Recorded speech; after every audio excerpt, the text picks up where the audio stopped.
Fostering connection through vulnerability, the People Pleaser podcast validates struggles, celebrates growth, and inspires positive change.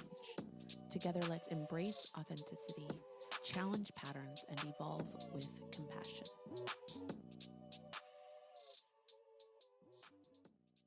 Hello, everybody. It's Corie, and welcome to the People Pleaser podcast. I am so proud of myself right now. It is Sunday morning, and I have the house to myself, and I thought, you know what? I'm going to get on and record so I am not leaving things to the last minute. I'm not feeling rushed. I'm able to just sink in and spend some time with y'all. It's been a really great weekend so far. I am coming down off a busy work week, a busy school week. Just life has felt pretty full on, so I have made the intention to really rest this weekend and fill my cup back up. And I think I've been doing a pretty good job of that so far. On, Friday night, my husband and I went to this very luxurious spot here in town called Soak on the Sound. And it's essentially these like big, beautiful hot tubs that you just you get your own private hot tub. And both of us were feeling pain in our body in various places. So it just felt really nurturing and relaxing to just soak and let our muscles and our bodies rest. That was followed by, I think, almost 11 hours of sleep Friday night. So I woke up yesterday just feeling almost groggy because I had slept so much. I slept from 9 p.m. to 8 a.m., which for me is quite the change from my, 7 hours of sleep that I'm getting. So yesterday I actually felt almost hungover, almost just groggy throughout the day because I was just so rested. But we spent most of the day outside. We went to Fort Flagler, which is a new spot for me. I'd never been. It's not far from here. It's a fort, like what they would have used for military purposes back in the day. But we were just cruising along the beach. There was a long coastline that was full of super cool things, lots of good little wildlife opportunities, and just to be out in the fresh air, the salty air. It rained, it was windy, sun came out. True West Coast experience. So that felt very revitalizing as well. And then we spent the evening, my husband and I, really getting on top of our finances.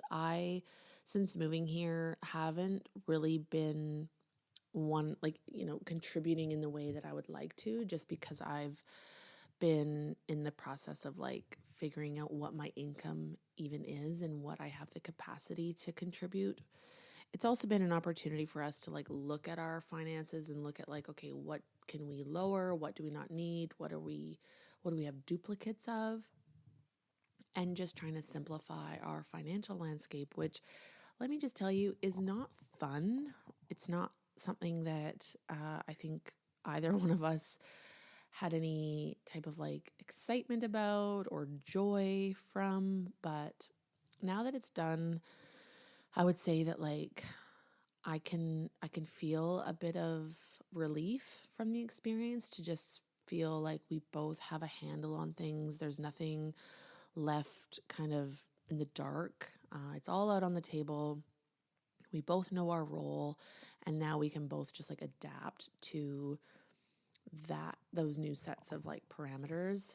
I think, ultimately the goal is that we share the financial burden of life, and that not one of us is feeling like they're holding all the responsibility. And I know for me, this has been a shift, because before moving here, I was just responsible for myself. And I had really gotten down to like a bare bones financial spread.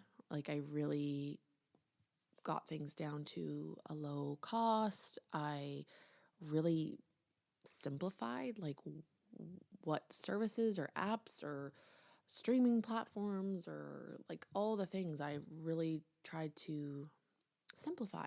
And I'm now coming into my husband's space with like all the things he has, and we're kind of approaching it again of like, okay, what can we simplify? What no longer makes sense? What is just too damn expensive? Because life be lifing and everybody wants your money.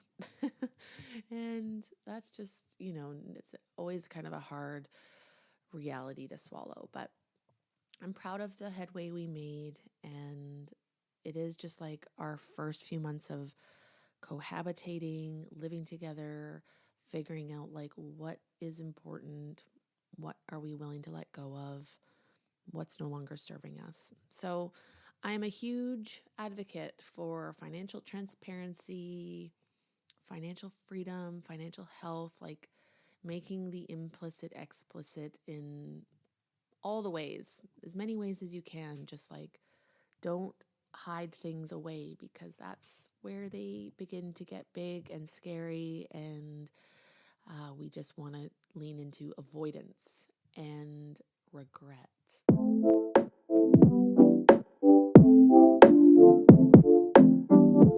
So regret is actually where I want to take this conversation today. And this conversation was inspired by me being asked by a friend recently, like, what is your biggest regret?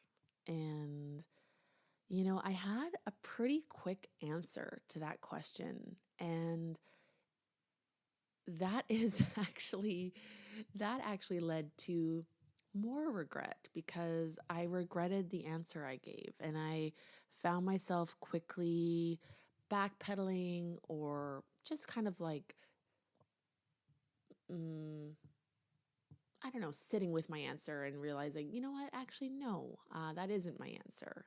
When confronted with a question like that, what is your biggest regret? I personally feel as though there should be an answer that goes with that question. Like I should have an answer, or that there is an answer. If I were to dig deep enough, I would find an answer to that question. And that's not because I'm being asked necessarily, like in that moment, but it's that I think we are socialized to think that in this life we have regrets. There are things that we wish we could go back and change. And I do think that's true, but I want to unpack that process, or how I intersect with that process, as well as what good does regret serve. When I was asked this question recently, my answer was my first marriage, which now that I'm really reflecting on it, I think that's completely wrong. And I officially retract that answer. But I also felt sad when I gave that answer. Like, really? Like, not only was that so quick for me to be able to say that, like that was so surfaced and like uh, easy for me to grasp and share, but also like it's completely diminishing that my experience of that first marriage as a whole. And the reality is that there were parts of my first marriage that led to it ending. Like that's, I guess, obvious. But when I think about regret, I immediately start thinking of the bad things, or the not so great things, or the hurtful things, the sad things, the things that the things that led to the end. And the reality is there was no way for me to do that marriage, to be in that relationship in any other way than what I was. I can't actually undo the past. I can't go back and change my actions, my partner's actions, the intersections of our actions coming together, the emotions, the life circumstances that were at play. Like there's nothing about that situation when I really think about it where I would like to go back and puppet master to change and have a different outcome. Not only would I not be where I am in my relationship, my current relationship, where I'm living, like all that life is affording me right now, I wouldn't have it had it not been for that experience. But I also wouldn't be who I am without that experience. And when I really peel back the layers, I do come to a place of gratitude, an appreciation for what I've learned, how I've grown, what I was able to take away from that relationship. So to speak to that relationship just briefly, I was married for 2 years to my first husband, and we were together for just just shy of 5 years. And in that time, there were so many blessings. There was so much growth. There was so much love. There was so much vulnerability. There was so much nurturing. There was laughter. But there was also extreme hardship and like beautiful opportunities of self-reflection and growth that didn't feel beautiful in the moment. So the key differences that we came up against in our relationship had to do with I'm really going down this road. Had to do with our sex life and our needs and opposing needs at times, differing needs at times for sex and intimacy and what that looked like. And I'm not sitting here saying that one of us was wrong and the other was right. It was truly just an incompatibility in the way that we came together and the way we were trying to have our needs met. And at the end of the day, it came down to we couldn't meet each other's needs. And in that context of that relationship and what those needs were really tied to and anchored to, without those needs being met, our relationship didn't make sense. And that's why we ended it. How can I possibly regret that? Right? Like, I can't regret that we actually tried. We came together, we tried, we made great efforts to meet each other's needs and to show up for each other and ourselves in that relationship in a way that was fulfilling, that ticked all the boxes. But as a result of us coming in to that relationship with unmet needs and really not being able to satisfy them in the long term or in the long run, we made the conscious decision to end that relationship.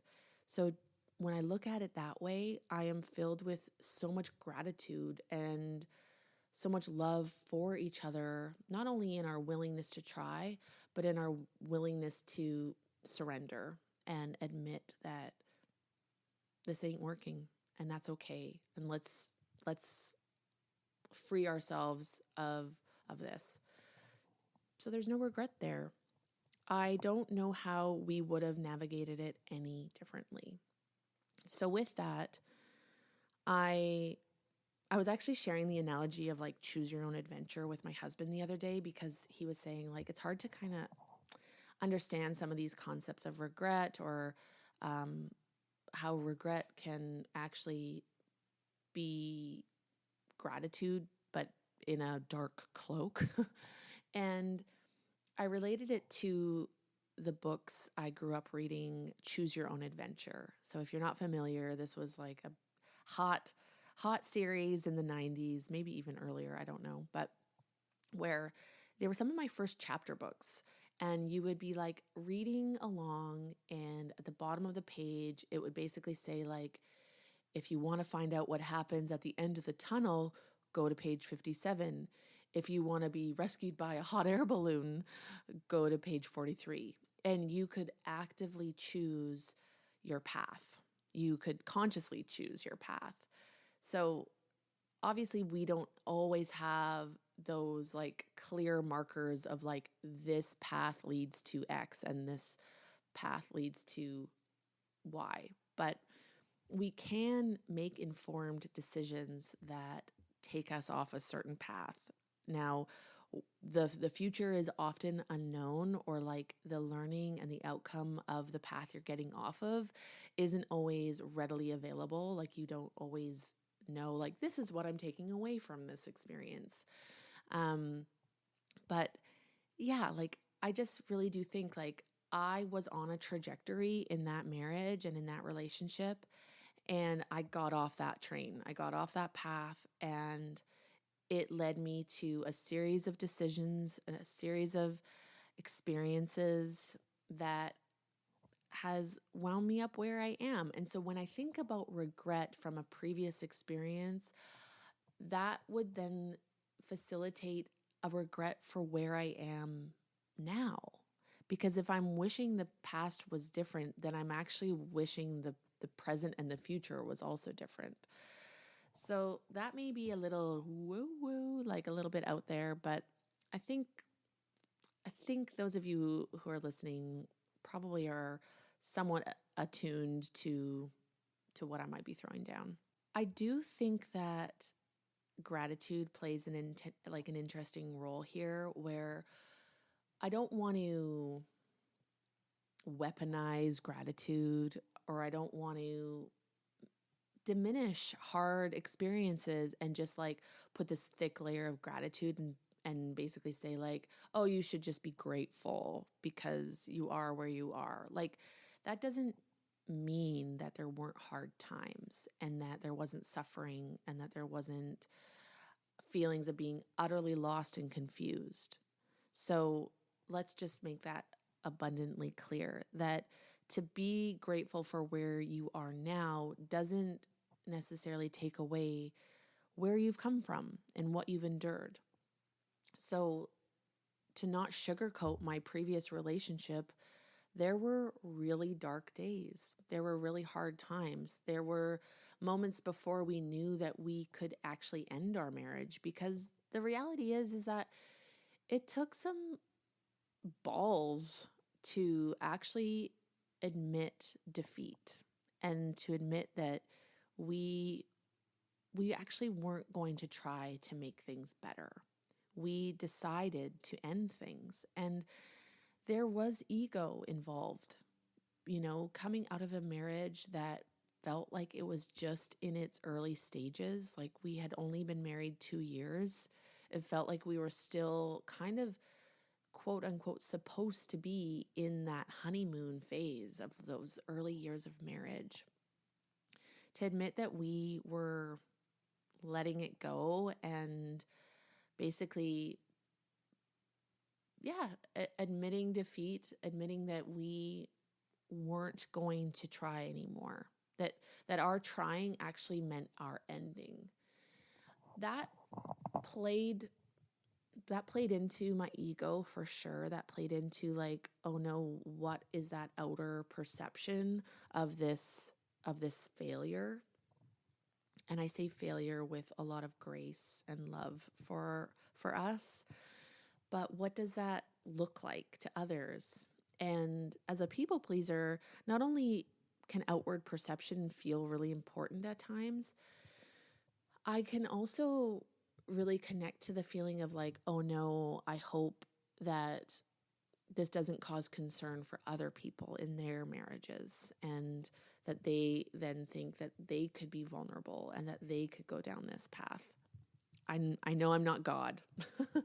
I know I'm not like actually yielding that type of power over people, but those thoughts can come into my mind.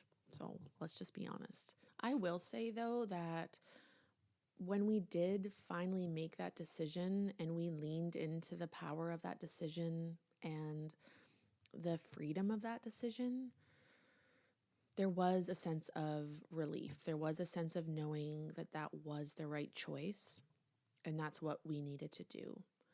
So now I am however many years on the other side of that relationship. I think it's been 6 years. I am in a beautiful marriage with a beautiful husband. I have a beautiful life. I have had so many different opportunities over the past 6 years. I don't think I'm the same person I was back then. And I've really leaned into the learning that I've had as a result. And I've been able to come into new relationships with that experience behind me, with that knowledge, with that learning. And I've been able to build and grow. So, no, there's no regret. I will say, though, that because there was hardship in that relationship and because it did end, there has been, the echoes of the negative experiences as well. And I think if I were to think of, regret, I would think of how it may have negatively impacted me and how those negative associations maybe still exist. And I will say that I'm not a perfect human. I will say that I do still have a tendency to look at the past to kind of substantiate the present or to contextualize some of the present, whether that be in my relationship or in my relationships. So that I would say could turn into regret, like, oh, I wish I wasn't like this. I wish I could change this thing about me.